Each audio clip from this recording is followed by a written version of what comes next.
As mentioned, John Steenhuisen has emerged victorious as party delegates elected him federal leader of the Democratic Alliance. He won the race for party leader convincingly after delegates cast 80% of votes in his favor. Steenhuisen will lead the party for the next 3 years.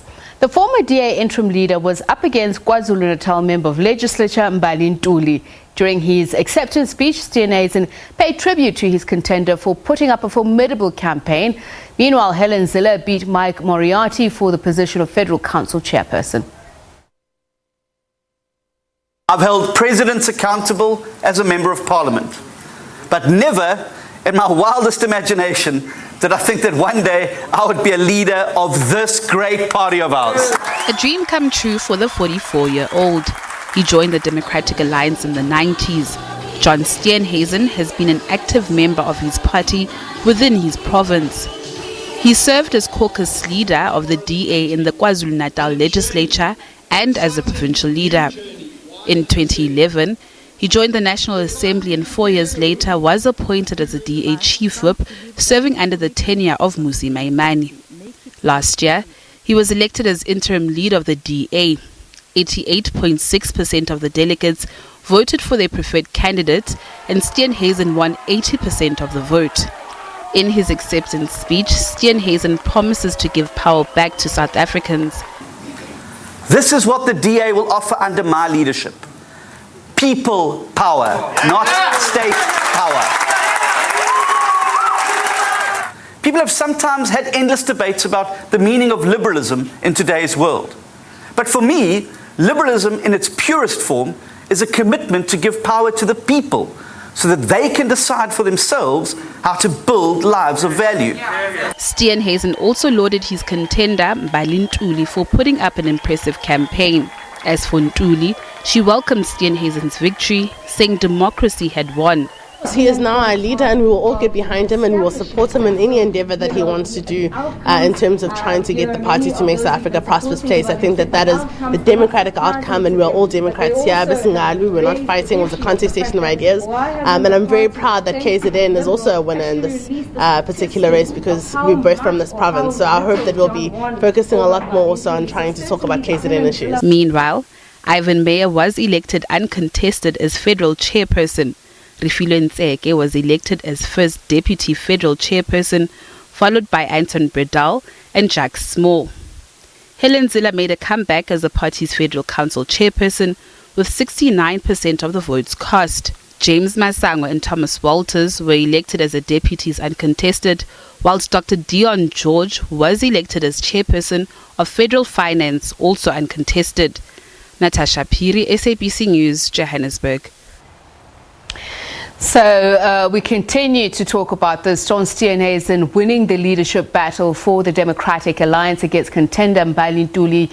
He was considered a strong favourite going into the elective Congress, which was also voted on constitutional amendments. But will this change the nature of the party? Governance expert Ebrahim Fakir says a lack of coherent overall identity as well as a challenge retaining its core support will impact the DA's growth. He joins us now to talk about this. Perhaps I should start with this question. Many have said it's not a surprise.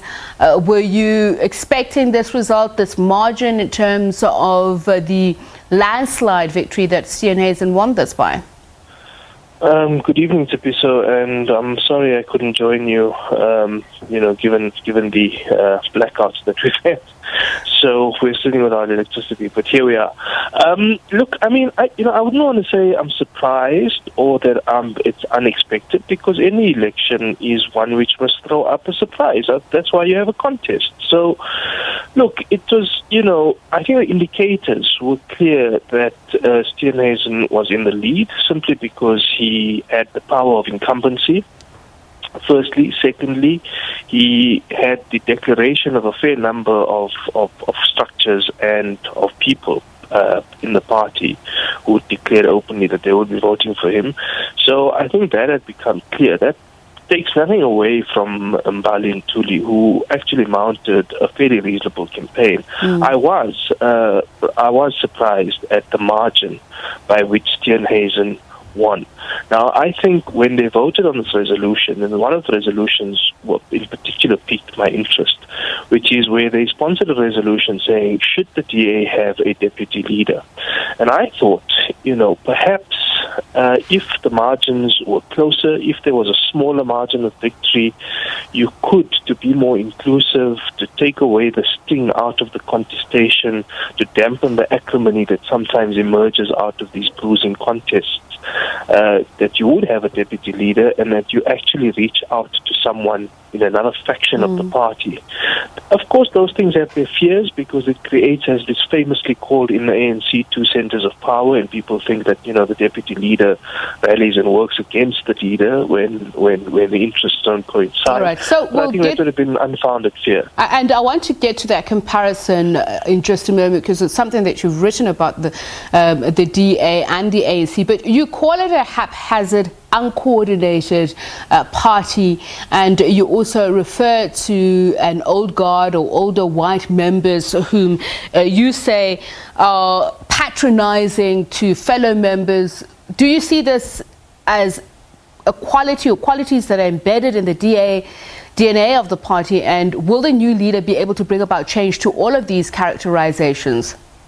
Look, it was and it wasn't, and just to be clear, when I spoke about the uncoordinated, uncohesive nature of the party, I was actually talking about it in its most recent past.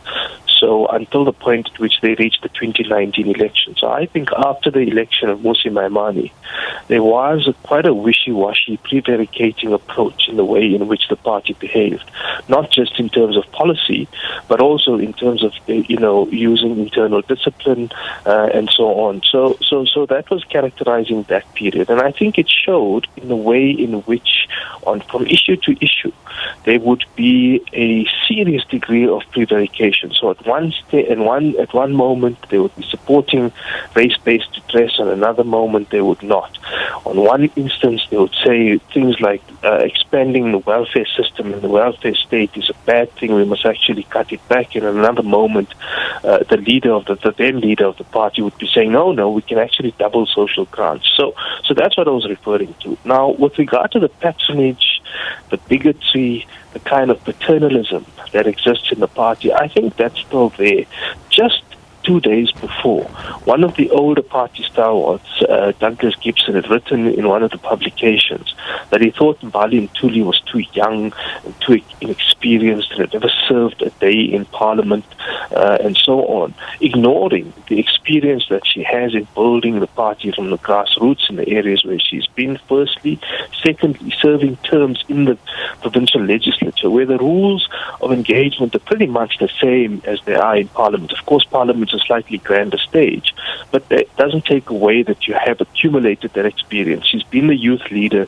She's come against some of the leaders in the party previously. So, that kind of paternalistic bigotry, or the way in which people have been spoken down to, remains in the party. But I do think that as generations are changing, that attitude is starting to change, and will have to. And I think what Mbali Ntuli's candidature this time around has shown is that it's shown a much more forceful black woman, young, but standing her ground. And even though you may have quibbled with what she stood for on some of the issues, or you could poke holes in it, she had a relatively coherent campaign overall, and I think that pushes back against that paternalistic attitude, which if it remains. I want to just look at the party now going forward. The existential and identity crisis that you spoke about, is that something that will continue under John Steenhuisen? And you also mentioned that,